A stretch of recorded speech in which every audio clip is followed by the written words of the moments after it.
중세기가 끝나갈 무렵 아시아와 유럽의 경계에 해당하는 지역에서 한 강국이 탄생한다. 바로 러시아다. 바이킹의 자손 가운데 한 가문이 러시아라는 큰 나라를 세웠지만 그 자손인 폭군 이반은 그 나라를 혼돈으로 몰아넣는다.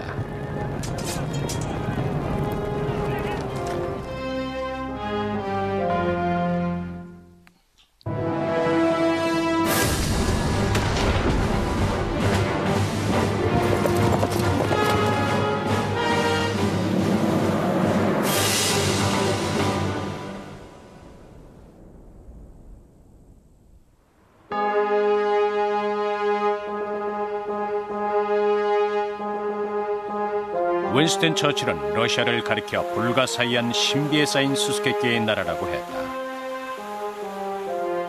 오늘날 공산주의가 무너진 이 시점에서도 러시아에는 그런 신비스러운 면이 있다. 러시아의 역사는 영원한 수수께끼다. 러시아는 하나가 아닙니다. 여럿입니다. 또한 러시아는 하나의 역사가 아닌 여러 가지 상반되는 역사를 가지고 있는 나라입니다. 러시아라는 나라요. 네, 물론 있지요. 어떤 나라냐고요. 수백 개지요. 보기에 따라 그렇게 다릅니다. 러시아의 특별한 점은 우선 그 방대한 국토입니다. 지구상에서 가장 큰 나라예요. 그 다음 이 나라는 유럽이면서도 유럽이 아니라는 점입니다. 러시아의 역사는 오래전으로 거슬러 올라간다. 스탈린, 레닌 등의 공산주의자 시대는 물론 300년간 러시아를 지배했던 로마노프 왕조조차도 그 이전의 지배자들에 비하면 아주 최근의 새로운 지배 계층이다. 러시아 제국의 탄생은 역사와 신화가 뒤섞여 전해지는 아주 옛날, 즉 중세기 이전의 고대 시절로 거슬러 올라간다. 러시아가 가장 번성했을 때 이 나라는 지구의 6분의 1을 차지했다. 상트페테르부르크에서 모스크바, 그리고 시베리아를 거쳐 태평양 연안, 그리고 그 건너까지 러시아의 영토였다. 현대 러시아도 여전히 어마어마한 크기지요. 러시아 제국, 이 끝에서 저 끝까지의 거리는 모스크바에서 시카고까지의 거리와 맞먹습니다. 그리고 역사는 그 넓은 땅을 채울 만큼 아주 방대합니다. 러시아는 한 번도 단일 국가였던 적이 없으며 그 국민 또한 단일 민족이었던 적이 없다. 터키인, 슬라브인, 몽골인, 핀란드인, 러시아는 여러 나라, 여러 민족들이 합쳐서 이루어진 나라다. 이들은 각자 다른 패턴의 도시를 이루고 각자 다른 언어를 씁니다. 그러니 동질적인 요소라고는 전혀 없어 보이지요. 러시아가 하나의 나라가 되기 이전 이 유라시아 변방은 끝없이 이어진 강을 통해 연결돼 있었다. 강이 고속도로이자 오솔길이었습니다. 널리 흩어진 사람들이 강으로 연결됐죠. 강은 사람들을 하나로 묶는 끈이었습니다. 러시아는 강을 이용해 사방으로 뻗어나가 거대한 제국을 이루었습니다. 강이 아니면 단일 국가가 된다는 게 도저히 불가능했죠. 9세기에 바이킹 전사들이 유럽의 경계선에 위치한 드네프르, 돈, 볼가강을 따라 남하했다. 바이킹은 이 지역을 거점으로 삼아 부유한 아시아와 아랍, 그리고 콘스탄티노플과의 교역을 개척했다. 이러한 강변의 원주민들은 바이킹을 루스라고 불렀다. 그리고 유럽과 아시아 간 무역 거점이 된 이 지역을 루스들의 땅, 즉 러시아라고 부르기 시작했다. 우리가 러시아 역사에서 꼭 알아둬야 할 중요한 점은 강변을 따라 주민의 결속이 조금씩 늘어났다는 사실입니다. 강을 통해 이민족들이 서로 어울리다 보니까 어느 사이엔가 러시아라는 큰 나라가 돼버린 겁니다. 10세기경에는 고만고만한 도시국가들이 지금의 러시아 국토를 나누어 차지하고 있었다. 그들은 서로 주도권을 다투었다. 그중 가장 강한 도시국가가 키예프 공국이었다. 키예프의 대공 블라디미르는 루스의 땅에서 최고의 강자였다. 그러나 블라디미르는 이에 만족하지 않았다. 그는 루스의 땅 전체를 혼자서 지배하고 싶었다. 대국의 주인이 되기 위해서는 강력한 중앙 집권이 필요합니다. 그래서 블라디미르는 중앙 집권을 시도했습니다. 그러나 단지 힘의 우위보다는 어떤 정당성을 근거로 하는 중앙 집권을 시도했죠.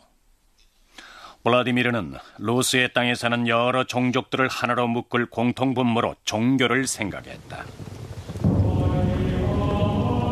고문서에 의하면 블라디미르는 이 종교를 도입하기 위하여 사신을 보내 유대인과 이슬람교도, 가톨릭 신자들을 두루 만나보게 했다.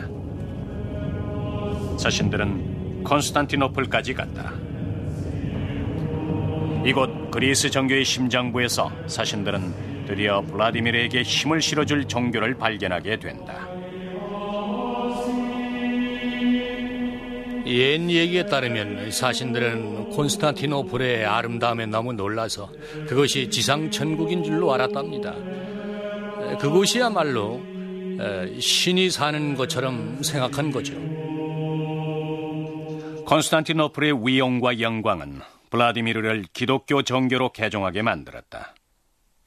신의 대리인을 자처한 그는 백성들에게 기독교를 믿으라고 명하고 어기면 처벌했다.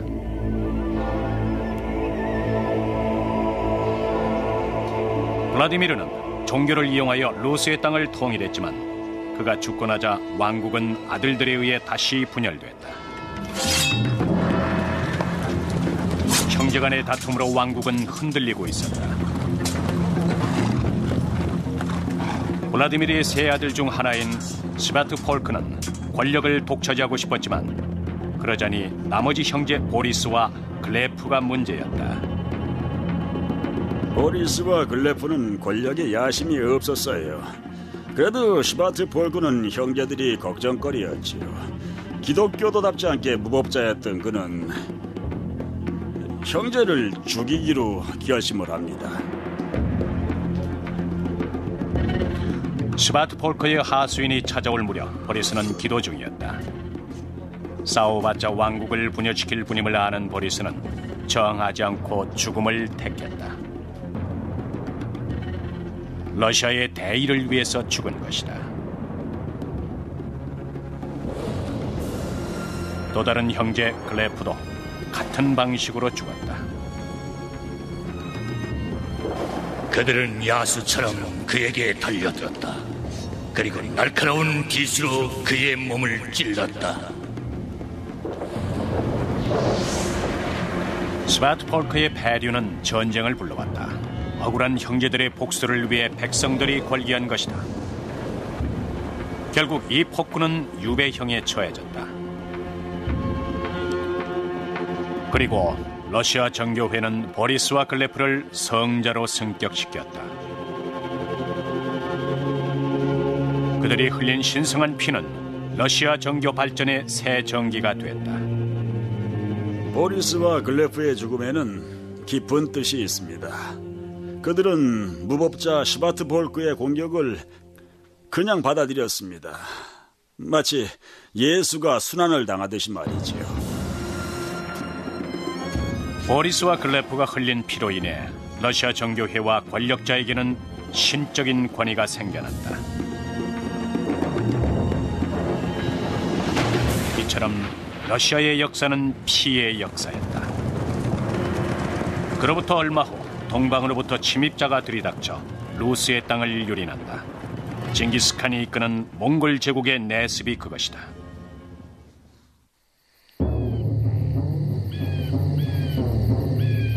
동방 세계를 정복한 징기스칸의 자손들은 이제 서방으로 눈을 돌렸다. 그들은 1237년 루스의 땅을 침공했다. 몽골 유목민들은 역사상 가장 뛰어난 전쟁꾼이었다. 수천 수만의 몽골 기마병들은 완벽한 사륙 조직이었다. 단 3년 동안에 그들은 러시아 전역을 정복했다. 러시아 천년 역사에서 러시아를 무력 통일을 시킨 나라는 몽골 외엔 없었다. 그들은 때로 몰려왔습니다. 장거리 원정에 도가 터 있었지요. 몽골 제국의 원정군 규모는 대략 5만에서 10만 명이었습니다. 하지만은 10만 명이 넘는 것으로 기록된 자료도 있습니다. 몽골 전사들은 러시아 군들을 도륙해버렸다. 그리고는 왕자들을 인질로 잡아갔다. 또한 루스들의 도시를 불질러 폐허로 만들었다.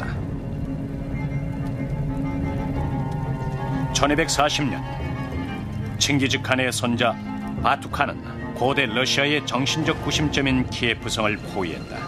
그리고 사신을 통해 항복을 요구하며 으름장을 놓았다. 항복한다면 용서받을 것이다. 그러나 저항한다면 큰 고통을 받고 처참하게 죽을 것이다. 키예프는 죽음을 택했다. 루스의 땅에서 가장 번성했던 이 도시는 항복을 거부했고 결국 처참한 폐허로 변했다. 어떤 사람은 몽골이 서방에 침공해 남긴 것은 죽은 자의 해골들 뿐이라고 기록했다.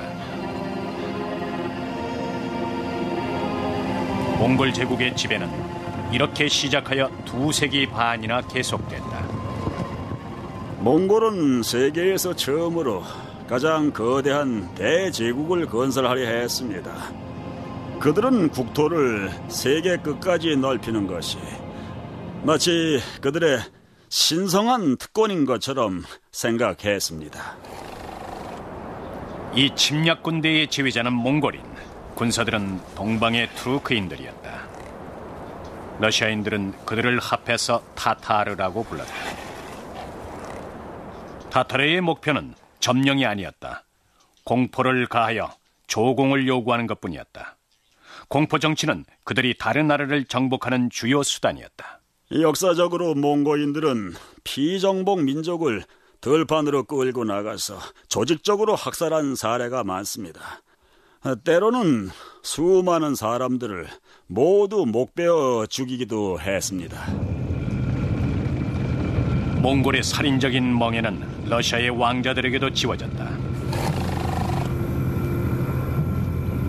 장차 왕이 되려면 러시아 왕자는 타타르의 궁정에 가서 자신의 모자에 먹이를 담아 타타르 왕의 말을 키워야 했다. 이러한 모욕을 겪고 나서 왕이 되면 그 대가로 또 엄청난 조공을 바쳐야 했다. 몽골은 돈과 노예라는 조공만 제대로 들어오면 아무 트립도 잡지 않았습니다. 그 이상은 관심이 없었어요. 남의 나라에 놀러 앉거나 하지 않았습니다.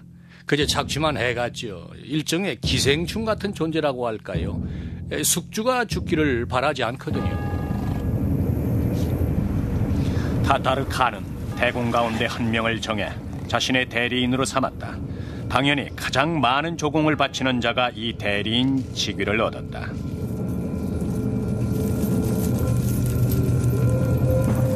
러시아 대공들은 이 자리를 노리고 서로 싸웠다.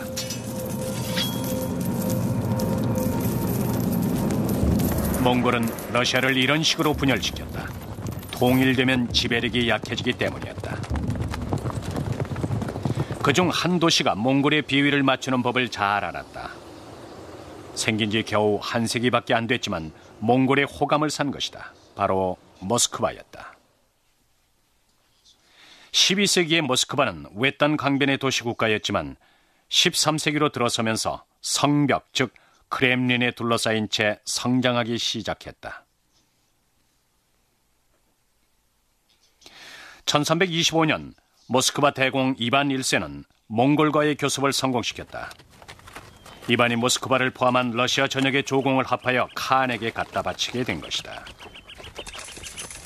이런 마름 역할로 해서 그에겐 칼리타, 즉 돈주머니라는 별명이 붙여졌다. 러시아인들이 몽골을 역이용하기 시작을 한 것입니다. 모스크바 대공이 조공을 걷어주는 마름 지위를 독점했는데 이것은 결과적으로 몽골이 모스크바 공국을 강국으로 만들어준 것이죠. 모스크바 공국은 다른 어느 나라보다도 자금이 풍부해졌습니다. 그 힘으로 모스크바는 당시 50여 개로 나뉘어져 있던 도시국가들 가운데 군사적인 맹주가 됐습니다. 힘이 커진 모스크바 대공은 점점 칸의 소나기를 벗어나고 싶어졌다. 스스로 군대를 거느릴 만한 역량이 갖춰지자 그는 몽골에게 등을 돌렸다. 1380년 새로운 모스크바 대공 드미트리는 전국에서 5만 명의 군사를 소집했다. 드미트리 대공은 이 군사를 앞세워 돈강 강둑에서 몽골과 싸웠다. 양편은 강력한 폭풍처럼 맞부딪혔다. 무기가 번개처럼 번뜩였다. 피가 내를 이루어 돈강 강물에 섞여 흘렀다. 수만 명이 죽었다. 드미트리 대공 자신도 부상당해 시체 틈에 끼어 있다가 간신히 살아남았다. 러시아의 승리였다. 그러나 단번에 몽골의 멍에를 벗어날 수는 없었다.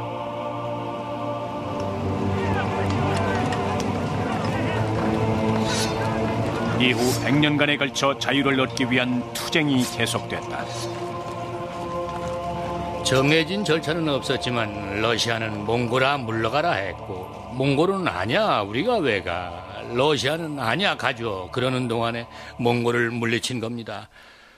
다시 말해서 한두 차례의 사건에 의해서가 아니라 기나긴 과정을 통해서 몽골의 속박에서 벗어난 거죠. 몽골이 내부 권력 투쟁을 하는 동안 모스크바 공국은 점점 더 성장했다. 15세기 말경 새로 등극한 모스크바 대공 이반 3세의 부와 권력은 몽골 칸과 맞먹었다. 2세기 반 동안 러시아의 지배자는 칸에게 권력 사용료를 내야 했는데 1480년 이반 3세는 이것을 거절했다. 이반 3세가 이렇게 나온 거지요. 이젠 조공을 못 주겠어. 당신들은 더 이상 나의 상전이 아니야. 이젠 아무것도 안 줄 테니 해볼 테면 해보라고 말해. 타타르 군대는 러시아 연합군을 상대로 전쟁을 유리하게 이끌어가지 못했다. 몽골 칸은 러시아의 땅과 대공에 대한 지배권을 포기하지 않을 수 없었다.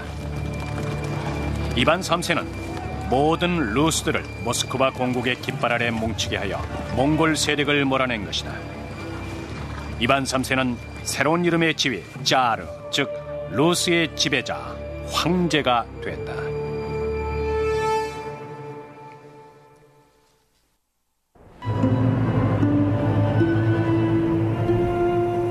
(1453년) 기독교 종교의 총본산 콘스탄티노플이 이슬람 침략자의 수중으로 넘어가게 된다. 동로마 제국 비잔티움이 망한 것이다. 그러나 새 제국, 새 황제가 그 뒤를 잇게 된다. 이 새로운 제국이 바로 러시아였다. 쇠퇴해버린 기독교 정교회를 이반 3세가 모스크바로 옮겨와 다시 세운 것이다. 수세기에 걸쳐 비잔틴의 쌍독수리는 권위의 상징이었다. 이제 이반은 그 문장을 자기 것으로 만들었다. 또한 비잔틴 마지막 황제의 조카딸 조예를 아내로 맞이하여 혈통의 권위를 높였다. 이로써 모스크바 공국의 왕족 가계가 멀리 로마 시대까지 거슬러 올라가는 길이 트였다. 이반 3세는 아내의 말에 큰 영향을 받았습니다. 같은 무리의 우두머리보다는 유일한 높은 자, 짜르가 되라는 조언이었죠. 그래서 1493년 모스크바 대공 이반 3세는 비잔틴 제국에서 사용하던 황제라는 칭호 카이제르, 러시아어로 짜르를 쓰기 시작했다. 자신을 러시아의 황제로 등극시킨 이반 3세는 모스크바를 새로운 로마, 신성한 제국 도시로 만들기 시작했다. 그는 이탈리아에서 인류 건축가들을 초빙하여 신의 영광과 자신의 권력을 표현할 기념물들을 짓게 했다. 크렘린은 신성한 기독교 성지가 되었죠. 거대한 기독교 사원들을 짓기 시작을 했습니다. 베이징의 자금성과 비슷하게 생각을 하면 됩니다. 중국 황제도 황궁을 도시 안에 도시처럼 지었지요. 신도시 건설의 피날레로 크렘린 요새를 확장하여 다시 지었다. 5m에 가까운 두께의 석축으로 누벽을 쌓았고 19개의 망루를 지었다. 도시 안의 도시. 그 안에는 무수한 왕궁과 무기고와 교회가 들어섰다.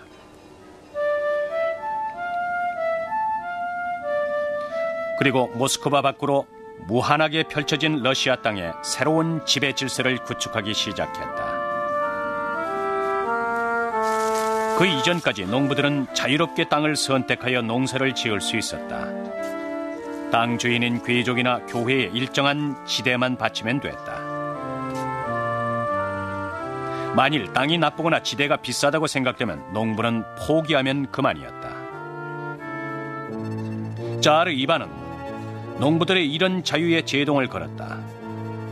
농부가 현재의 땅을 버리고 다른 농토로 이동하려면 1년에 단 한 번 겨울에만 가능하도록 제한이 가해졌다. 아직 농노제가 된 것은 아니었지만 이반 3세는 거의 농노제에 가깝게 끌고 갔다.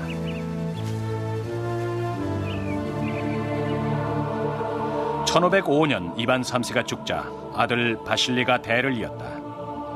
그러나 바실리는 제국 경영자로서보다는 연인으로서 여러 가지 행적을 남겼다.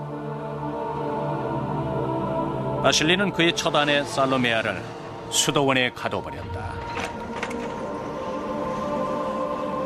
아이를 못 낳았기 때문이다. 그는 새 아내 엘레나를 얻었다. 예루살렘의 정교의 대주교는 바실리의 재혼을 죄악이라고 저주했다. 그대는 악한 아들을 낳으리라. 그대의 나라가 공포와 눈물로 얼룩지리라. 피가 강처럼 흐르고 그대의 도시는 불길에 휩싸이리라. 대주교의 저주는 그대로 실현됐다. 이러한 징조는 1530년 8월 25일 바실리의 아들이 태어나면서 나타나기 시작했다. 전설에 의하면 하늘이 갈라지고 번개가 크렘린을 덮치는 가운데 후계자인 이반 4세가 태어났다고 한다.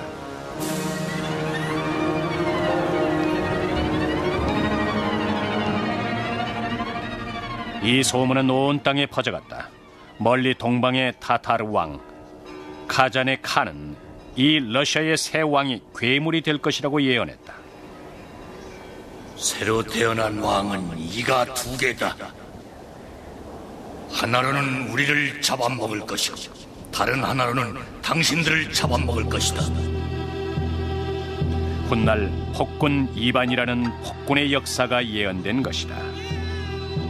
갓 태어난 이반 4세는 크렘린 내부의 암투 속에서 컸다. 그의 나이 3살 때 아버지 바실리가 죽으면서 권력 투쟁이 일어났던 것이다. 어린 왕은 러시아 봉건 귀족의 최상층인 보야르들의 암투를 보며 자란다. 이반 4세는 권력 투쟁에서 밀린 귀족들이 처참하게 죽는 꼴을 지켜봤다. 보야르들이 지배했지만 영 형편없었습니다. 모두가 길을 쓰고 훔치려 들었고 국고를 열어 사리사욕을 채웠지요. 이반 4세가 태어난 날부터 왕위에 오른 1547년까지 무려 14건의 궁정 내 살인사건이 일어났습니다. 크렘린은 음모로 뒤덮였다. 이반의 어머니조차 희생되고 말았다. 황태후는 이반의 7살 때 죽었다. 왕권을 노리던 적에게 독살당한 것이다. 본 것이라곤 폭력뿐인 이반은 폭군이 될 수밖에 없었다. 사춘기에 접어들자 그는 몹시 거칠어졌습니다. 교회 망루에 올라가 고양이나 개를 내던지는 걸 놀이로 알고 컸습니다. 잔인한 성품을 어려서부터 키운 겁니다. 이반 4세는 기회만 있으면 크렘린 밖으로 나가 사냥을 하거나 독서를 하면서 복수할 계획을 꾸몄다. 한 얘기에 따르면 13살 난 어린 왕이 처음으로 잔인성을 드러낸 것은 1543년 크리스마스 파티 때였다. 다들 개걸스레 먹고 있는데 어린 왕이 갑자기 일어서더니 권세 가문인 슈이스키를 반역 자르고 규탄했다. 당신은 나의 왕관을 빼앗으려고 음모를 꾸몄다. 하지만 당신 가문 중에 안드레이 슈이스키 하나만 보라고 끝내겠다. 어린 이반은 사나운 개들을 키웠습니다. 어느 날 안드레이 슈이스키가 입골하자 왕은 사육사에게 개를 풀어놓으라고 명했고 개들은 슈이스키를 물어뜯어 죽였죠. 슈이스키의 죽음은 왕권을 노리던 보야르들에 대한 경고였다. 왕권 사수를 위하여 필요하다면 이반은 얼마든지 잔인해질 수 있었다. 설사 그것이 피를 흘리는 일일지라도.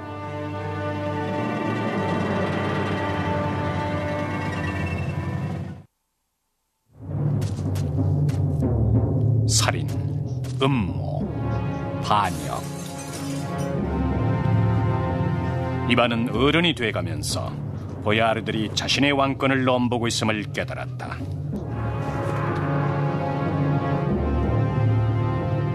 그는 보야르들에게 자신의 자리를 넘보지 말 것을 경고한 것이다. 보야르들이 뒤로 물러섰다.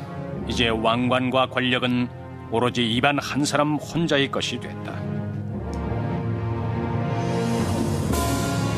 1547년 1월 찬란하게 번쩍이는 크렘린 교회에서 이반 바실리에 비치는 대관식을 거행했다. 16살의 이반 4세는 단지 대공이 아니라 로마의 뒤를 잇는 황제로 취임한 것이다. 그는 할아버지 이반 대제가 썼던 짜르라는 칭호를 사용했다. 짜르라는 러시아어는 영어 시저에 해당한다. 이반 4세가 공식적으로 짜르 지위에 오르는 즉위식을 거행한 것은 모스크바 공국이 러시아 제국이라는 큰 나라로 변모하는 과정의 일부라고 할 수 있습니다. 짜르가 모스크바 공국이 아닌 러시아 제국 황제의 공식적인 호칭이 된 것은 1547년 폭군 이반이 즉위한 이후부터입니다. 공식적으로 짜르로 등극한 최초의 대공인 이반의 칭호는 러시아 전역에 메아리쳤다. 우랄 산맥에서 유럽의 동부 변방까지, 드네프르 강에서 볼가 강까지.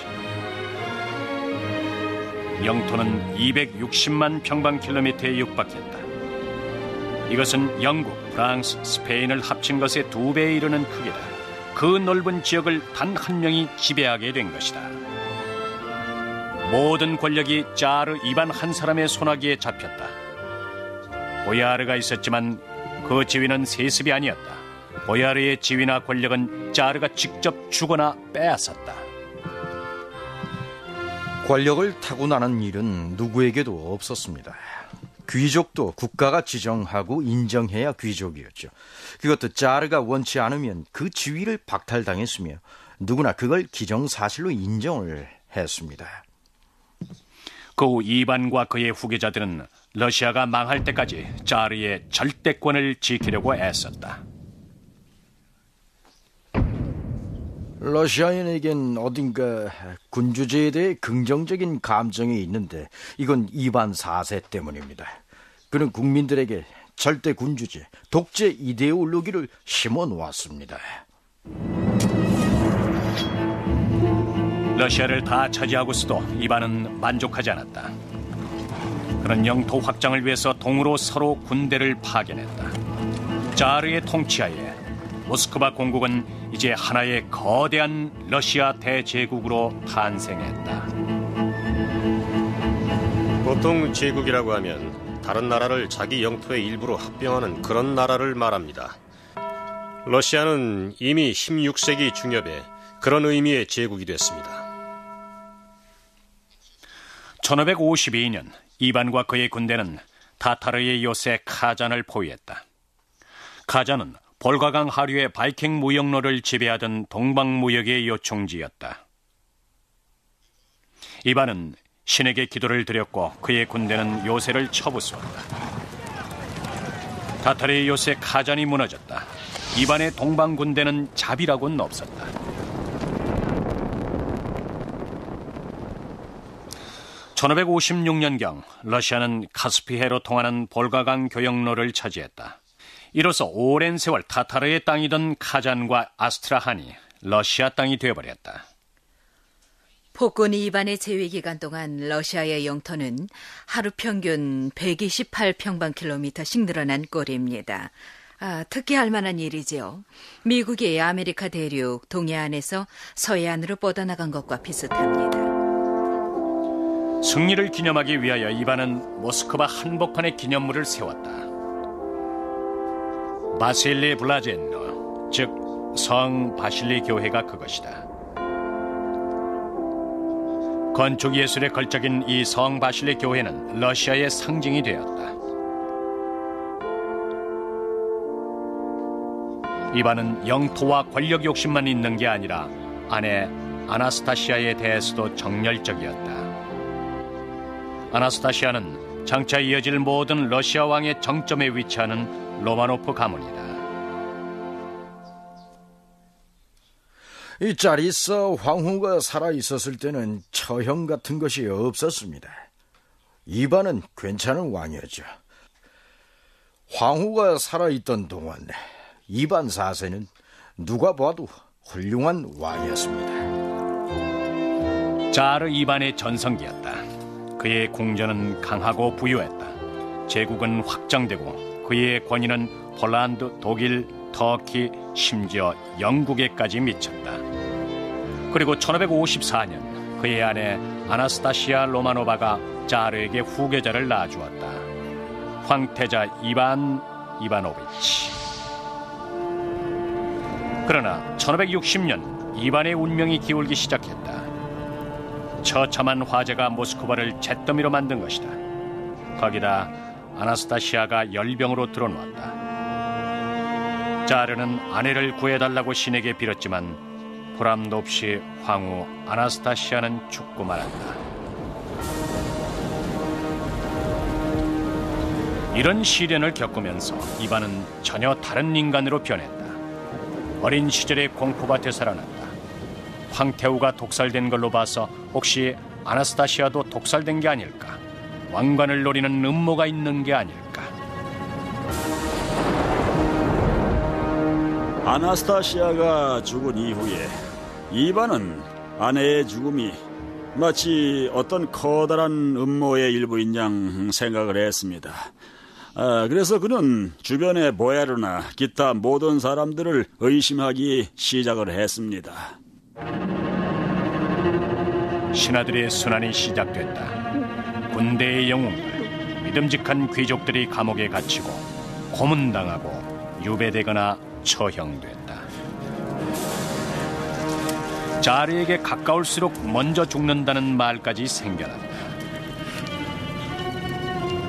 또한 이반 4세에게 그로즌이라는 별명이 붙었다. 두려운 자, 무서운 자, 혹은 폭군이라는 뜻이다. 그로즌이라는 별명은 이반 4세 자신이 붙인 별명입니다. 그는 글도 많이 남겼는데 자르 이반은 공포를 예찬했고 그렇게 불리우길 원했죠. 이반은 자신의 절친한 측근마저 적으로 만들었다.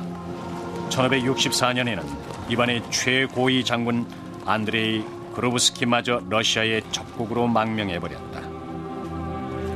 곧이어 자르의 궁정에 장군의 편지가 도착했다.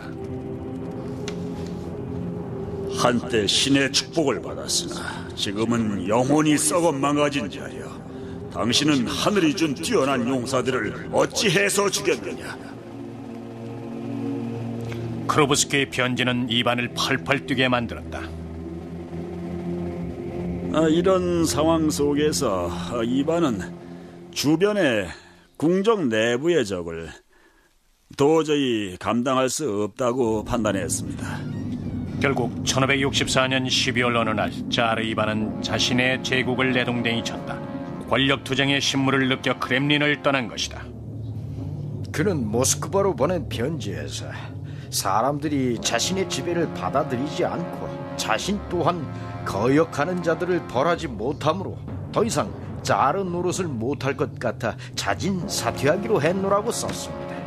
그는 크렘린을 잠시 떠나는 것이 아니라 영원히 떠난 것이다.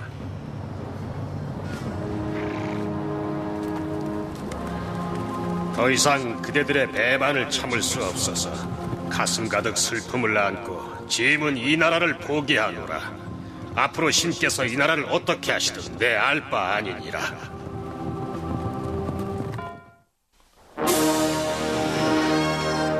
(1564년 12월) 이반 4세가 크렘린을 포기하고 왕관을 벗어던졌다. 30년 이상 짜르로 있던 이반이 사라진 것이다. 그렇게 되자 백성들은 나라가 분열될까봐 걱정했다. 이반은 그걸 노렸던 것이다. 제위를 포기함으로써 이반은 짜르라는 지위에 부과된 여러 가지 공식적인 종교적, 정치적 제약을 벗어던질 수 있었습니다. 이것은 자작 쿠데타 같은 것이었습니다. 그는 백성들이 그의 번위를 간청해오리라는 걸 미리 알았습니다. 백성들, 특히 모스크바 주민들은 보야르 계층을 불신했거든요. 그래서 사람들이 이반을 찾아갔습니다. 그리고 러시아식 수사법을 동원해서 대강 양은 목자가 없으면 안 된다. 그러니 다시 와서 마음대로 하시라는 식으로 말을 했습니다. 이반은 환공에 동의했다. 그러나 조건이 붙었다. 자기 마음대로 할 수 있는 특권, 마음대로 적을 처단할 수 있는 특권을 갖는 것이었다.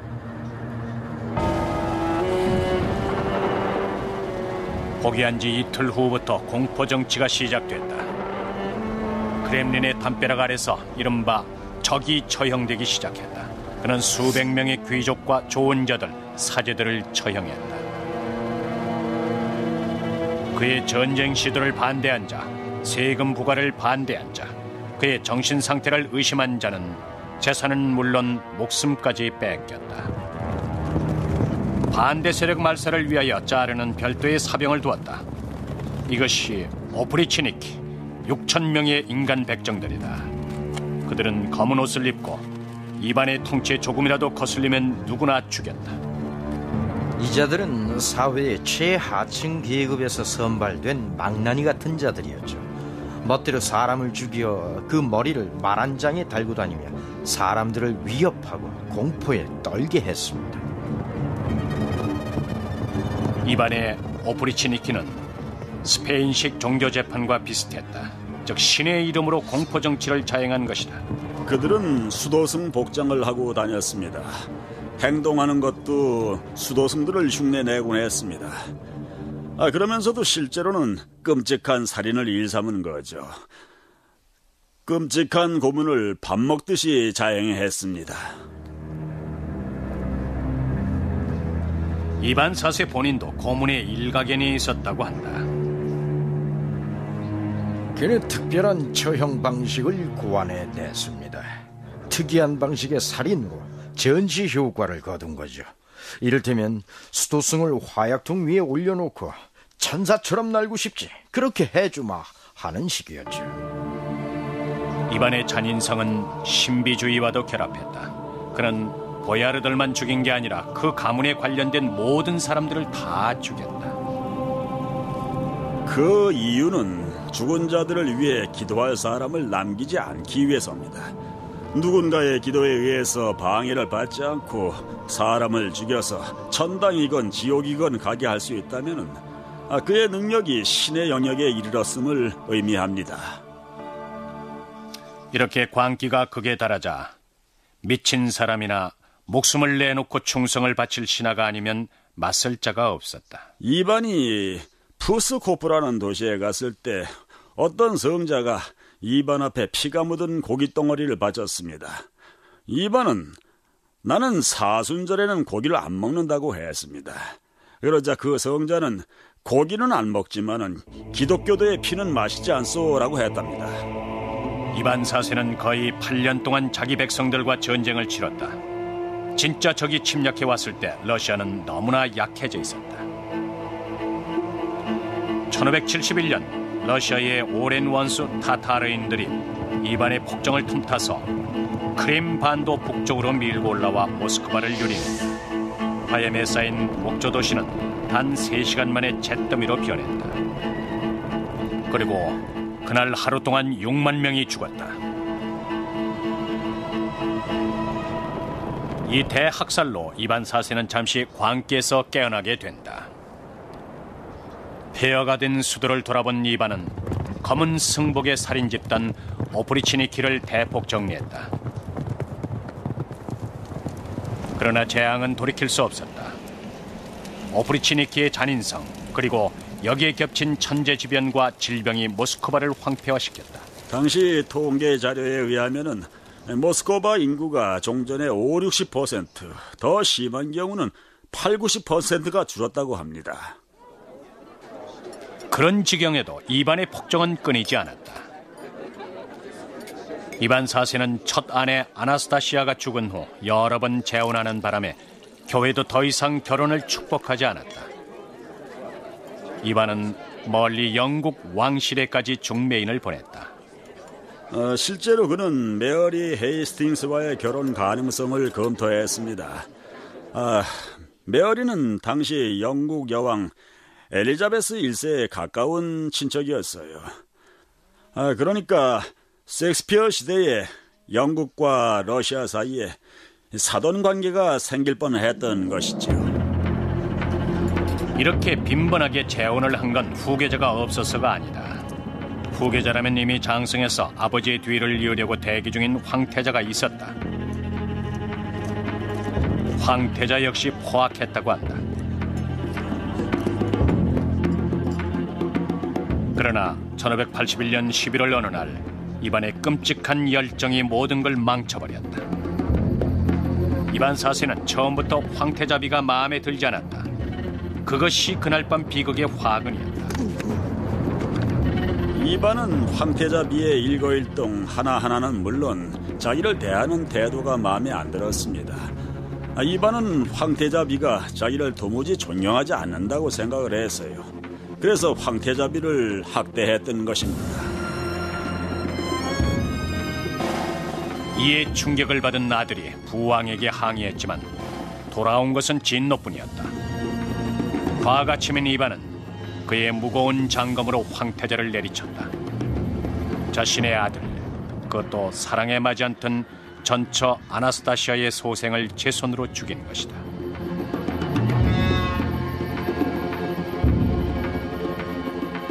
태자가 죽고 나서부터 이반의 기세도 한풀 꺾였다. 일설에 의하면 자신이 죽인 아들을 비롯한 수천 명의 망령들이 그를 실성하게 만들었다고 한다. 그는 엄청나게 많은 사람을 처형했습니다. 기독교 신자로서 그는 자기가 저지른 죄악과 공포 정치에 대해 속죄를 받아보려 했습니다.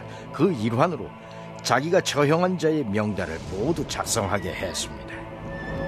일설에 의하면 그는 53세 때 신비주의에 빠져 점쟁이와 점성술사를 동원해서 미래를 내다보게 했다고 한다. 그 결과 죽음이 보였고 날짜까지도 1584년 3월 18일로 못 박혀 나왔다고 한다. 이반은 3월 17일 밤 채수를 두었다. 그날 자정이 다가올 무렵 그는 갑자기 쓰러져 생을 마감했다.